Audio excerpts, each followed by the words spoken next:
Assalamualaikum warahmatullahi wabarakatuh. Waalaikumsalam warahmatullahi wabarakatuh. Ya, terima kasih ya, abang-abang sekalian, senior-senior, abang-abang dan teman-teman di sini yang sudah hadir, sudah kumpul di pertemuan online kita Alumni Talk yang keempat. Jadi pada malam ini tanggal 4 Mei ya, kita akan membahas mengenai dampak COVID-19 terhadap perekonomian. Ya, jadi narasumber kita ini adalah Bang Dr. Azizul Kholis ya. Jadi Bang Dr. Azizul Kholis ini merupakan sekarang itu wakil dekan 2 Fakultas Ekonomi Unimed ya. Sebelumnya saya ucapin dulu Bang, saya lihat berita tanggal 21 Januari kemarin baru dilantik ya Bang ya. Jadi untuk periode 2020 sampai 2024. Jadi wakil dekan di Fakultas Ekonomi Unimed, Universitas Negeri Medan ya. Saya Rizky Hamdani, di sini ada Bang Irfan juga, UMSU, Bang Indra Lubis, Kajian Akuntansi UIN Sumatera Utara, Bang Asrudi Tanjung dari UMSU, wakil dekan Fakultas Ekonomi dan Bisnis UMSU.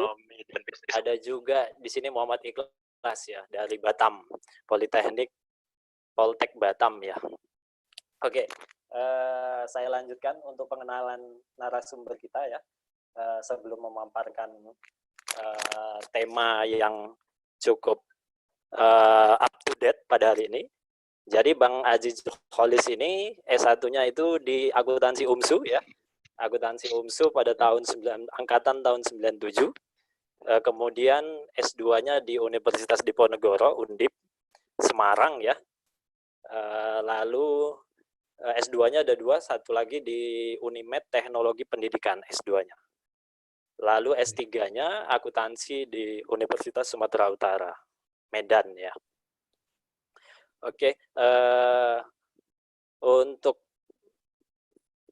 pengalaman organisasi sangat banyak ya, sangat banyak.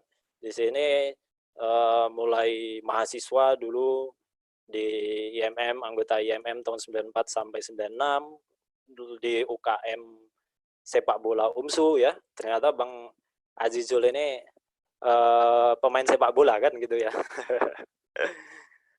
Tapi nggak tahu ini angkatannya Saktiawan Sinaga atau siapa. Kita bisa sambil apa Bang, bincang-bincang ya Bang. Nanti kalau Abang mau ngomong aja tentang ya Bang ini gitu, yang saya utarakan.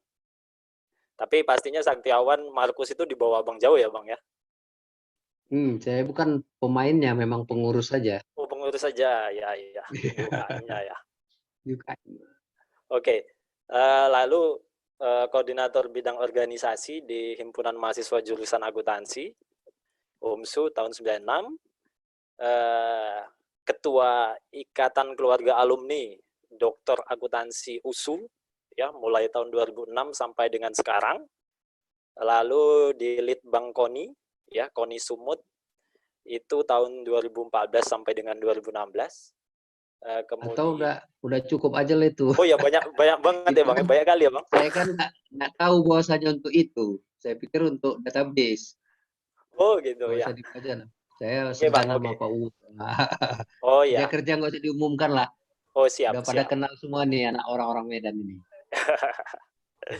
Iya, memang banyak, termasuk pengalaman-pengalaman pekerjaannya yang sangat banyak ya, konsultan ya dan lain sebagainya. Oke, ya untuk kita supaya masuk ke intinya ya, ini Bang Azizul Kholis ya akan memaparkan tentang dampak COVID-19 terhadap perekonomian ya. Untuk itu saya persilakan kepada Bang Azizul Kholis untuk waktunya, dan mic dan kameranya saya persilakan. Terima kasih banyak moderator. Assalamualaikum warahmatullahi wabarakatuh. Pertama-tama tentunya senantiasa kita memanjatkan puji syukur kepada Allah Subhanahu wa taala yang mana pada malam hari ini di bulan suci Ramadan kita dapat bertemu dalam mekanisme daring atau online dalam rangka diskusi. Sebenarnya mengenai materi dan diskusi itu kan sangat banyak dan sangat dinamis. Tapi yang paling penting itu adalah melepas rindu, bagaimana senior bisa sharing kepada junior, bagaimana junior belajar dari pengalaman senior dan lain-lain, yang mana kita semua malam ini dan seterusnya ke depan akan menggunakan tag kita. Saya bangga alumni FEB UMSU. Kalau dulu kami masih FE, sekarang sudah menjadi FEB. Terima kasih banyak kepada Adinda Rizky Hamdani yang telah menginisiasi acara ini. Ini udah yang keempat ya. Kalau Ya, saya Bang, lihat betul, Bang. alumni top keempat, memang saya tidak bisa bergabung terus-menerus karena ada kesibukan juga yang lain-lain. Juga untuk taraweh, maklum. Jadi malam inilah saya baru bisa kosongkan waktu. Tentunya yang kami banggakan senior kami malam ini Pak Irfan PhD. Pak Irfan adalah guru kami yang mengkader kami. Jadi sewaktu kami masuk dengan Pak Aslu di tahun 93, Pak Irfan itu yang kalau dulu ada istilahnya peluncu ya, ada Masta dan lain-lain. Pak Irfan lah itu yang berdiri pakai selempang dengan Pak Muyar. Jadi saya teringat ada membaca sebuah buku bila mana seorang guru dikatakan berhasil kalau muridnya berhasil. Nah, hari ini adik-adik abang bisa tampil bicara di sini membuktikan bahwa pengkaderan abang berhasil. Kita wajib bersyukur kepada Allah ada senior-senior yang pada masanya waktu itu sangat konsen untuk menempa adik-adik kita, kami waktu itu sehingga bisa bersama-sama. Kemudian Pak Endra juga adalah senior saya, baik itu di dosen, beliau duluan maupun juga beliau juga konsultan juga, beliau juga mengelola perguruan tinggi ya, banyak dan lain-lain itu beliau sibuk sekali dan sekarang beliau di UINSU. Kemudian Pak Asrudi, beliau adalah dari mahasiswanya sangat tekun di kepengurusan berbagai organisasi. Cuma bedanya kalau saya itu lebih banyak di sepak bola dulu ya Pak Rudi ya. Pak, kalau Pak Wadek 3 FEB UMSU ini dia cuma 2 waktu itu. Kalau tidak pelajaran percintaan, kalau tidak percintaan pelajarannya pergi ya. Nah, ya. Gitu. Tapi ya percintaan di eranya lah. Kemudian ada tadi dari Politeknik Batam ya dan yang lain-lain. Semasa saya dulu kuliah di Semarang, saya sering juga itu ke UI, Adinda Rizky, ketemu dengan Pak Profesor Ahyar Adnan, Oh beliau iya, guru besar. Iya, itu sangat iya, iya. akrab dengan kami, dengan Pak Rizal Sekarang di juga. Pak Rizal UMY, kan Bang, beliau, Bang. ya Muhammadiyah Yogyakarta ya. Sempat ke Yogyakarta, Malaysia ya. juga, sempat ke Malaysia Betul. gitu kan. Jadi ya tetaplah. Jadi saya katakan sebenarnya kalau materi ini saya share dari kebetulan saya ada ikut tim analisis untuk penanganan COVID di gugus tugas di Pemprov Su. Jadi situ ada BI, ada OJK, ada Balitbang, ada akademisi UNSU, Unimed. Jadi ini sifatnya kita sharing. Kenapa kondisi COVID banyak sekali persoalan-persoalan ekonomi yang muncul, tapi tidak ada yang membicarakannya. Kenapa? Karena semua sibuk menyelamatkan ekonominya masing-masing dengan situasi dan kondisi yang sangat sulit bagi kita. Bayangkan berapa banyak orang yang terkena dampak, usaha kecil menengah, usaha sedang, bahkan bisnis besar, hampir semua sektor terdampak. Jadi malam ini nanti kita coba share, mendiskusikan kajian BI Sumut yang juga sudah disosialisasikan di beberapa forum-forum ilmiah. Tapi saya fokus nanti ada beberapa intinya saja yang kita diskusikan pada malam hari ini. Mungkin sekira 20 menit nanti pengantar, setelah itu nanti kita akan diskusi. Oke, Nah, oke Bang. sekarang saya share ini udah ketemu, nampak ya? Nampak Pak Jizul. PPT-nya? Nampak Pak Jizul. Oke. Belum nampak ya Pak Oke. Jizul. Share-nya belum Bang, Hah? share screen-nya belum. Coba. Ini udah saya share. Ketemu? Nampak? Belum Bang, coba saya. Udah. Udah nampak kan? Belum. Saya udah share nih. Hah? Belum Belum Bang. nampak dia. Enggak keluar dia. Bentar, ini saya. Coba. Kalau kita enggak apa-apa lah. Yang penting kan juga muka video sedang Coba mati. Bang, coba lagi. Ini saya share lagi ya. Oke, nampak itu saya udah share. Oke, sekarang ini proses belum muncul. oke. Sudah. Udah ketemu? Udah ketemu. Jangan selamat datang tuh. Selamat datang kawan perjuangan saya itu. Siap. Pak Dr. Bambang Satriawan. Oke. Ya. Oke. Udah nampak PowerPoint ya, Pak? PowerPoint-nya Sudah, oke Bang, sudah. kelihatan? Kalau bisa Sudah, Bang. jangan Ya. Di apa Bang? Di Zoom Bang, di apa? Full screen. Ya. Oke, udah ya. Oke. Jadi ini seperti yang saya katakan di awal bahwa kita ikut di dalam tim pakar untuk perumusan COVID, penanganan perekonomian. Nah, kalau secara global dulu kita diskusi ya, banyak sekali dampak global yang diakibatkan oleh COVID. Hampir tidak ada belahan bumi, planet bumi ini yang tidak terkena, walaupun ada yang terkena sedikit, ada yang terkena luas, ada yang terkena dalam skala menengah, tapi menurut WHO, Badan Organisasi Kesehatan Dunia, nyaris semua belahan dunia itu terkena virus corona ataupun coronavirus disease 19 ini.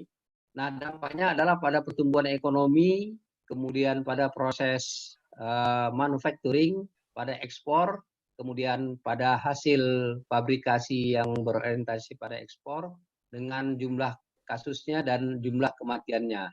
Ini sumbernya adalah dari Bank Dunia yang kita kutip. Nah, kemudian kalau kita lihat resiko-resiko global ini karena asalnya itu adalah dari negara Tiongkok ya, di Wuhan, di kota Wuhan, maka sebagian besar itu indikator ekonomi itu kalau kita perhatikan di negara-negara besar seperti Tiongkok, kemudian di Amerika, kemudian di Jepang ya, kemudian di India, kemudian di Eropa, ini sebenarnya hanya beberapa indikator yang didiskusikan di Bank Indonesia Sumut. Sebenarnya banyak lagi yang lain. Nanti untuk PowerPoint lengkapnya akan saya share nanti untuk Adinda Rizky Hamdani. Ada 4 PowerPoint yang bagus sekali membahas tentang perekonomian dan dampak COVID ini. Itu rata-rata di atas 50 slide. Nanti ini kita share semua kepada kawan-kawan kita. Baik yang dari BI, dari OJK, kemudian dari jurnal-jurnal terbaru yang membahas tentang COVID-19 ini. Nah, kemudian sekarang kita bergeser kepada persoalan nasional. Nah, di persoalan nasional ini dia mengganggu. Kenapa? Karena ternyata perekonomian Indonesia ini tergantung pada perekonomian negara-negara besar. Jadi arus perdagangan dan jasa, kemudian investasi, kemudian sektor-sektor lainnya itu ya udah pasti berdampak. Kenapa? Karena secara total perekonomian dunia mengalami penurunan. Jadi karena perekonomian dunia mengalami penurunan akibat dari penurunan perekonomian di negara Tiongkok, ya tentunya sangat berdampak pada konsumsi, jasa, impor, investasi, ekspor, dan lain-lain. Dan sangat berdampak pada pertumbuhan ekonomi secara total. Sekarang ini kalau kita perhatikan banyak negara yang melakukan lockdown. Yang terdekat dengan kita adalah contohnya seperti Malaysia dan Singapura.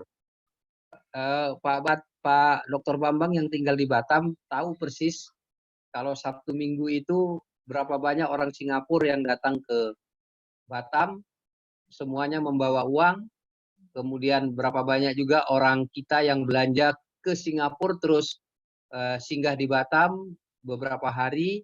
Bahkan kalau kami ke Batam itu Pak Bambang sering ngajak itu ngopi ya, minum, makan ikan dan lain-lain, itu sekarang semuanya terhenti. Jadi sangat luar biasa sekali apa yang dampak yang dimunculkan oleh COVID-19 ini. Nah, demikian juga dengan perdagangan ya, perdagangan itu volume perdagangan mengalami penurunan, harga-harga komoditas juga anjlok ya, dan ekspor non migas juga real. Nah, sekarang juga harga minyak dunia juga turun. Nah, sementara harga-harga komoditas juga mengalami penurunan. Kita tahu bahwa Indonesia adalah salah satu negara yang berbasis pada sumber daya atau raw material. Indonesia masih dalam proses raw material menjadi setengah jadi, tapi belum banyak Indonesia yang memproses raw material menjadi produk jadi karena unsur penunjang ataupun bahan penolong. Kalau kita ingat dulu waktu pelajarannya almarhum Pak Samsul Lubis sering mengatakan bahan pembantu. Nah, itu Pak Bambang masih ingat itu sama Pak Endra. Nah, jadi di sini kita lihat memang banyak sekali yang terkoreksi. Banyak sekali ya yang terkoreksi sehingga dampaknya itu banyak kepada proses ekonomi regional. Nah, saya yakin semua provinsi yang ada di Sumatera Utara di Indonesia ada 34 provinsi itu semuanya berdampak sesuai dengan karakteristik sumber daya ekonomi masing-masing dan khusus untuk case di Sumatera Utara kita lihat semuanya ini mengalami penurunan ya. Awalnya bagaimana kalau seandainya ini terus terjadi maka akan ada skenario menurut Bank Indonesia akan ada terjadi skenario yang sangat terburuk sampai kepada minus ya, sehingga asumsi-asumsinya ini yang disusun oleh tim ekonom dari BI, maka kita akan mengalami persoalan-persoalan yang berat atau pelambatan ekonomi. Bahkan nanti kalau kita sampai akhir tahun bisa saja kita hanya berpikir strategi untuk ketahanan pangan. Jadi kita tidak bicara lagi strategi pertumbuhan ekonomi, penanganan aktivitas ekonomi, tidak. Mungkin saja ya skenario yang akan harus diambil oleh Pemprov Su, pemerintah Provinsi Sumatera Utara, bagaimana adanya ketersediaan pangan yang cukup agar masyarakat bisa teratasi soal pangan. Karena nanti kalau pangannya sudah tidak teratasi, maka dikhawatirkan akan terjadi chaos. Nah, oleh sebab itu perlambatan itu kalau kita kaitkan ya dengan satu pulau itu dia mengalami inflasi khusus untuk Sumut itu minus 0,16%. Kenapa? Karena memang jumlah uang yang beredar juga mengalami penurunan, ya kan? Jumlah beredar itu mengalami penurunan. Kalau selama ini komoditas-komoditas di Sumut itu mendorong tumbuhnya ekonomi dan mendorong terjadinya inflasi dan memberikan kontribusi terhadap inflasi, maka dengan terjadinya perlambatan ekonomi ini maka terjadi juga perlambatan dari koperasi itu sendiri. Nah, sekarang kalau dilihat dampaknya kemana? Ya, dampak yang paling dikhawatirkan itu adalah pada kemiskinan. Nah, kemiskinan. Kenapa? Karena yang selama ini orang miskin tapi masih bisa bekerja, orang miskin masih bisa makan, tapi dengan adanya COVID, adanya pembatasan aktivitas, adanya pembatasan kegiatan, maka ya seperti selama ini kalau kita lihat ada yang kecil ya bakso bakar, kemudian ada bakso goreng, kemudian ada lagi yang jualan es di depan-depan sekolah, ada kantin, ada mie balap ya. Pak Bambang rindu itu kalau bicara mie balap. Di Batam nggak ada tuh, nggak ada mie slow di Batam. Nah, kalau di Bintan mie lendir kata Pak Bambang. Nah, itu kalau kita lihat, ini yang akan mendorong terjadinya kemiskinan baru. Kemiskinan baru. Kenapa? Karena tidak adanya aktivitas atau kegiatan perekonomian. Nah, sekarang ini para pekerja ada lebih sebenarnya. Ini waktu itu ada data sampai April ya. Itu ada 2.000 yang di PHK, ada 6.000 yang dirumahkan. Seperti hotel banyak yang sudah close untuk sementara, dan semua itu sudah harus ditangani lah dengan segera, ya. Nah, ini ada beberapa kebijakan Bank Indonesia Sumut yang kami diskusikan waktu itu. Bagaimana kita bisa mengendalikan, khususnya fokus pada pangan, hortikultura, peternakan, dan unggulan yang masih bisa jalan, kopi ya. Kalau pariwisata ini sepertinya belum, perikanan, minuman, olahan, dan lain-lain. Ini adalah kegiatan-kegiatan strategi BI Sumatera Utara yang akan dilihat dalam mix ya, itu yang disebut dengan bauran atau mix kebijakan. Nah, kemudian kalau kita lihat dari sisi gugus tugas sendiri yang kita analisa, kita udah melihat bagaimana April produksi ketersediaan bahan pokoknya, kemudian Mei, Juni, Juli ini kita susun bersama dengan Kepala Balitbank Provinsi, kemudian ada OJK, kemudian ada BI, kemudian ada dari ekonom dari beberapa perguruan tinggi yang bergabung. Kita akan melihat bagaimana sebenarnya Sumatera Utara. Kalau nanti sampai Juli bagaimana? Apa yang terjadi? Apakah surplus atau defisit? Bagaimana BBM-nya? Nah, ini yang akan kita pikirkan. Kalau seandainya nanti sampai dengan Juni dia belum berakhir, maka pada periode April Mei kita tidak produksi. April Mei ini kita ada Ramadan juga.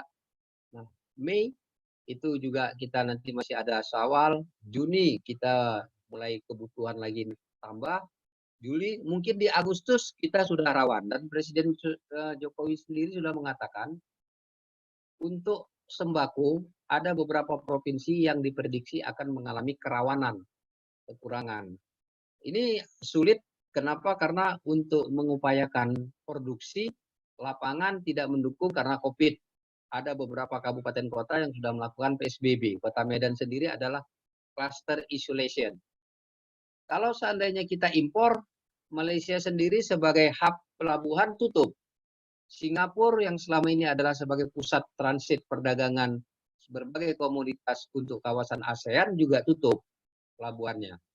Kita mau langsung dari Vietnam, Vietnam belum bisa kapalnya. Kita dari Tiongkok juga belum bisa. Jadi ini akan ada kendala-kendala. Tapi tentunya dalam kawasan kerjasama ASEAN itu sudah dipikirkan bagaimana hal-hal yang sifatnya kebutuhan dasar itu tetap jalan.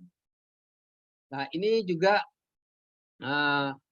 ada skenario untuk memberikan bantuan kepada masyarakat khususnya miskin. Jadi skemanya begini, abang-abang kami, senior, akademisi, dan kita yang bergabung di sini, bahwasanya Pemprov Su itu akan memberikan 600.000 per bulan selama 3 bulan ke depan kepada rakyat yang miskin terdampak COVID yang belum mendapatkan bantuan dari program PKH ataupun program Kementerian Sosial, Kemensos.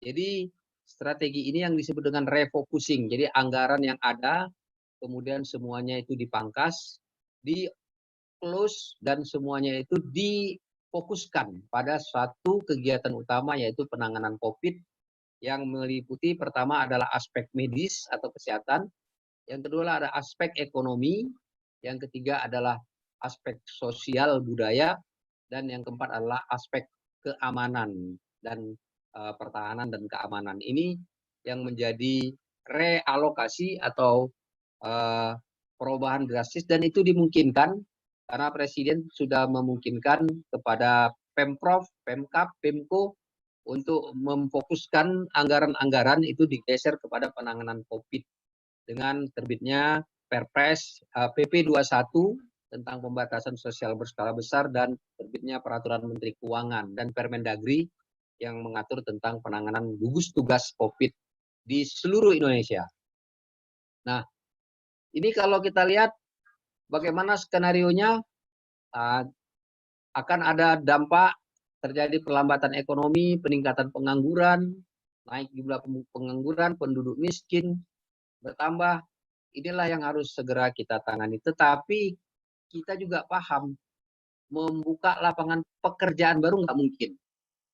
Menjalankan ekonomi padat karya nggak mungkin, karena itu bertentangan dengan protokol WHO.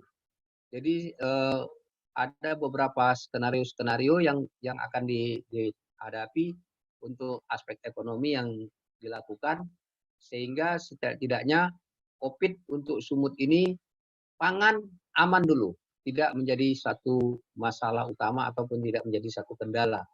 Setelah itu nanti kita tingkatkan lagi kepada yang lain-lain. Nah, misalnya kewenangan yang ada pada Pemprov Sulsel sekarang, itu untuk RT 1 rumah ibadah PDAM menggratiskan 3 bulan, ya, mulai start April, Mei, Juni. Itu mulai Mei ya, mulai Mei, Juni, Juli. Kemudian ada restrukturisasi untuk penangguhan kredit melalui peraturan OJK, kemudian penangguhan pembayaran bunga tunggakan, dan ada juga restrukturisasi terhadap pajak yang bersumber dari pajak daerah yang berdampak kepada para pengusaha dan individu-individu, misalnya seperti PKB, pajak kendaraan bermotor, BPNKB, bea balik nama kendaraan bermotor. Jadi itulah kira-kira yang perlu kita diskusikan ya. Kami bangga sebagai alumni FE, sekarang FEB, kita mau care ya, kita mau care dengan adanya forum ini. Di samping forum ini adalah untuk ajang melepas rindu sesama kita, tapi kita mau bincang ya, kita mau bincang, kita mau peduli. Kemarin Adinda Rizky Hamdani menawarkan kepada kami untuk membahas soal ekonomi koperasi, tapi menurut kami kita hadapi dulu persoalan yang sedang kita jalani sekarang ini adalah COVID-19. Supaya kita masing-masing individu bisa menularkan juga kepada keluarga kita masing-masing, bagaimana kita bisa jaga-jaga, mana tahu COVID ini berkepanjangan sampai Desember, kita bisa mengantisipasi strategi apa yang bisa kita lakukan untuk ekonomi rumah tangga dan ekonomi keluarga kita masing-masing. Bila perlu nanti kita rilis bahwa alumni FEB UMSU mendiskusikan berbagai aspek. Kita harus sadar, kita harus ngerti bahwa sebenarnya kekuatan alumni kita ini dahsyat. Kita ribuan orang lahir setiap tahun, berarti sebenarnya alumni UMSU ini di Sumatera Utara ini saya yakini yang terbesar, yang paling terbesar, baik itu pelaku ekonomi maupun juga pelaku bisnis, pelaku usaha dan macam-macam. Sangat positif sekali dampak kita diskusi malam ini, dan untuk itu kami kembalikan dulu kepada Adinda moderator untuk memandu jalannya diskusi kita. Pada moderator kami persilakan dengan segala hormat. Ya, terima kasih Bang Azizul ya, pemaparan awalnya mengenai, dan jadi kaya data ya, sangat kaya data bagaimana kondisi di Sumatera Utara dan Indonesia begitu kan. Oke, sedikit saya mantik atau sedikit saya berikan tambahan supaya lebih apa mungkin ya, ada tambahan sedikit. Jadi beberapa waktu lalu saya dan kebetulan ada ngobrol juga dengan Bang Halim Alamsah, Ketua LPS Lembaga Penjamin Simpanan ya. Jadi ini bisa, kalau hasil diskusi kita, jadi bahwasannya COVID ini diprediksi kalau mau tuntas itu harus ada vaksinnya kan begitu. Dan vaksin itu tidak cepat ya Bang, untuk bisa dapat itu butuh proses uji lab dan lain ke manusia dan lain sebagainya. Jadi dari beberapa jurnal, dari WHO juga begitu, itu sempat ada yang menyatakan bahwasannya bisa sampai 1 tahun bahkan, dan paling lama itu bisa 5 tahun keadaan COVID ini bisa normal kan sebegitu. Jadi sangat sangat membuat kita kalau mendengar pernyataan tersebut ya, termasuk dari jurnal-jurnal medical internasional gitu menyatakan seperti itu. Jadi sangat mengkhawatirkan. Ya itu tambahan saja dari saya gitu. Ini saya berikan kesempatan kepada abang-abang sekalian ya. Ini Bang ada Bambang Satriawan, Bang Irfan, silakan siapa yang mau di awal mau menanggapi dari sini.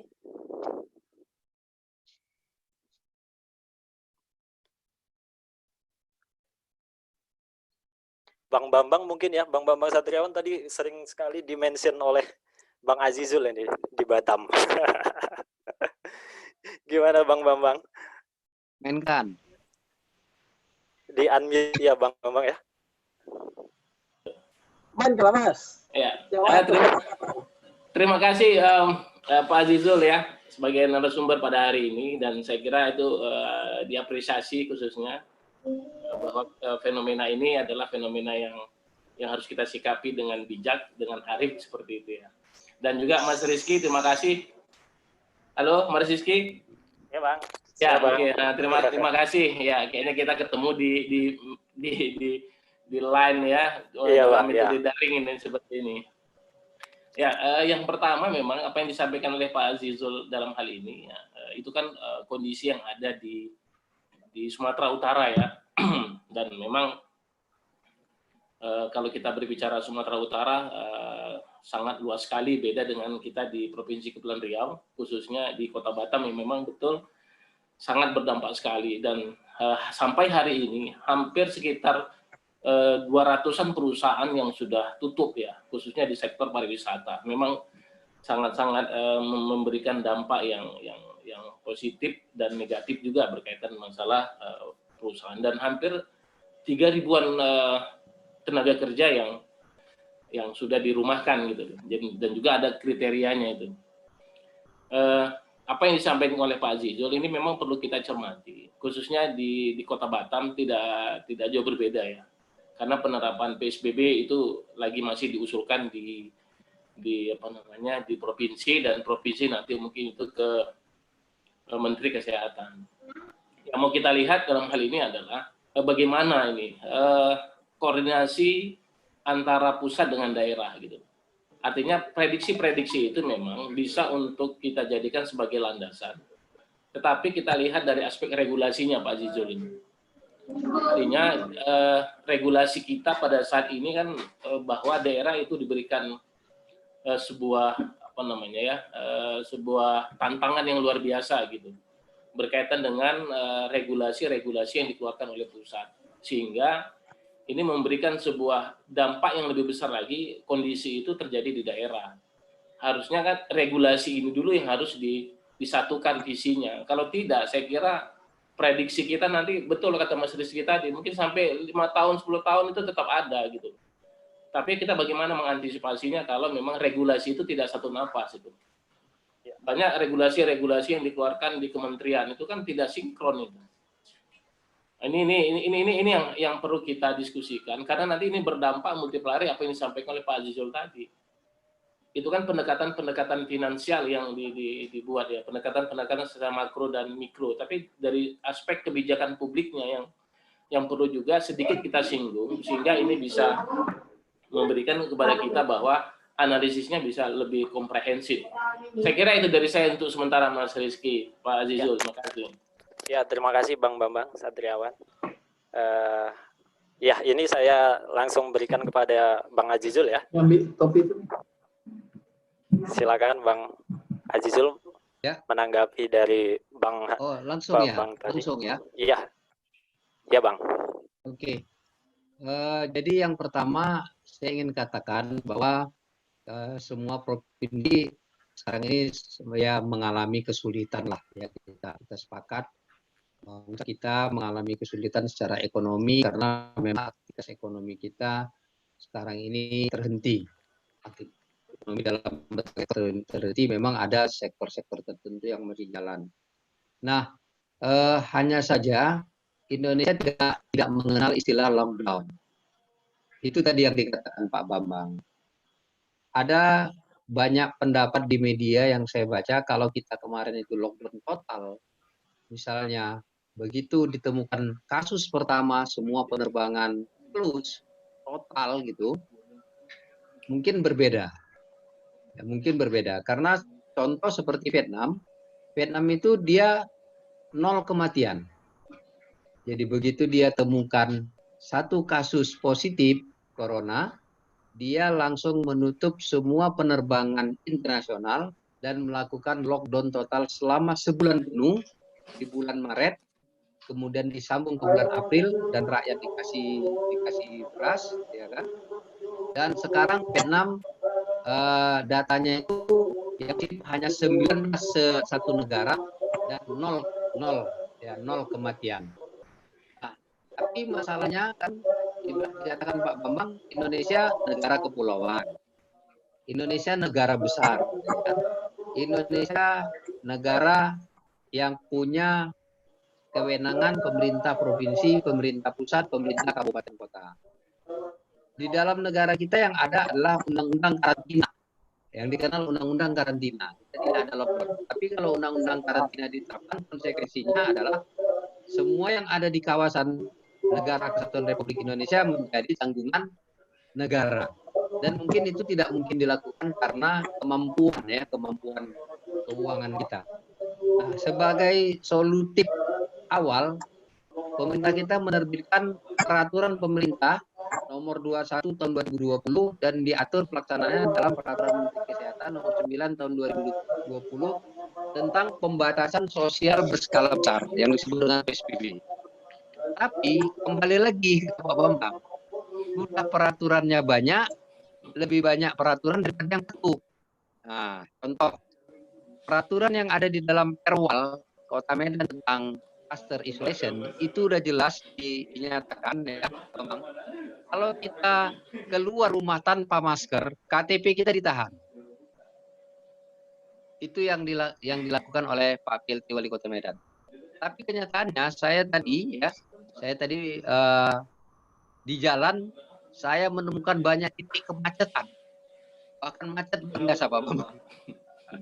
Masyarakat tanpa masker, kalau di dekat rumah Pak Irfan, Pak Dr. Irfan, Pak Wu kita suka rame, nggak mau orang tuh dibilang suka sunyi. Mau asik rame juga dia Pak Bambang, kan gitu. Jadi saya setuju kita menelurkan banyak peraturan ya. Di satu sisi misalnya seperti pembebasan pengurangan napi itu kan banyak, Kemenkumham lain lagi kebijakannya. Jadi masing-masing sektoral tuh beda kebijakannya. Kemudian untuk kita di Kemendikbud, kebijakan kita adalah dengan belajar daring gitu ya. Nah, belajar daring, tapi belajar daring dosen pun tetap juga ada yang ke kampus saya lihat. Nah, Pak Bambang tadi maka agak lambat gabung baru pulang itu dari kampus, tahu saya itu. Nah, karena kalau malam biasanya mahasiswi S2 itu yang Pak Bambang ngajarin kan. Nah, itu udah paham kita itu kan mahasiswi Batam gimana. Nah, jadi problem kebijakan publik yang dikatakan Pak Bambang tadi adalah yang pertama soal konsistensi, setuju. Yang kedua soal ketidakselarasan, yang ketiga adalah soal kewenangan. Ya, semuanya itu harus diusulkan karena ada satu anekdot ya.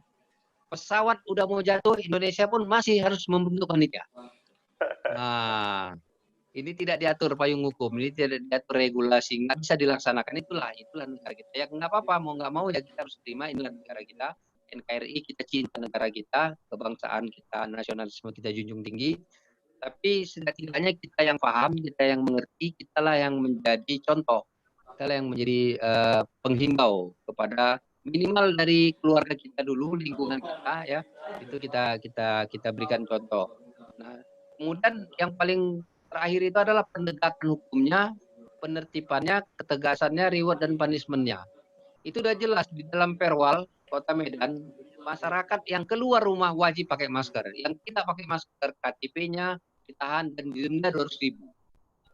Cuma itu tadi Pak Bambang, razia di Simpang Limun diantamnya dari Kampung Baru, razia di Glugur diantamnya dari Krakatau, banyak jalan menuju Roma, itulah di Kota Medan, kan gitu. Jadi saya setuju sekali, yang paling penting kita yang paham ini, kita yang ngerti ini, marilah kita jadi trigger ya, atau jadi toladan-toladan untuk ini. Yang penting itu penyelamatan kepada kita semua supaya bangsa kita ini cepat terlepas dari corona.